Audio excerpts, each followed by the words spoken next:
দেখতে পাচ্ছেন এটা কিন্তু গভীরতা অনেক বেশি, আর এটার ভিতরে যখন প্রবেশ করবেন তখন আপনার ভিতরে কিন্তু অন্যরকম একটা অনুভূতি তৈরি হবে। দেখতে পাচ্ছেন অনেক দর্শনার্থীদের ভিড়, এবং এখানে আমরা কিন্তু অনেক নিচে চলে যাচ্ছি।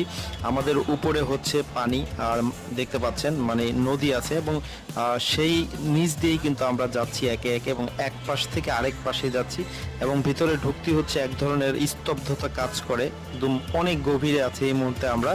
তো আপনারা যারা আসতে চান তাদেরকে বলে রাখি, ঢাকা এবং ঢাকার আশপাশ থেকে যারা আসতে চান তাদেরকে অবশ্যই নরসিংদী জেলার পাঁচদোনায় চলে আসতে পারবে, যেটি হচ্ছে আপনার ড্রিম হলিডে পার্ক বলা হয়। এবং এই পার্কে কিন্তু আরও অসংখ্য রাইডস আছে। তবে আপনারা চাইলে যারা হচ্ছে রাইডসের পাশাপাশি কিন্তু এই টানেল দিয়ে প্রবেশ করতে পারবেন, এবং এটার অভিজ্ঞতাটা কিন্তু আসলেই চমৎকার। আমরা হয়তোবা সবাই সব জায়গায় যাওয়া সম্ভব না, অনেকেরই কর্ণফুলী টানেলের অভিজ্ঞতা অর্জন করা সম্ভব না। আপনারা কিন্তু চাইলে ঢাকার কাছেই কিন্তু এখানে প্রবেশ করতে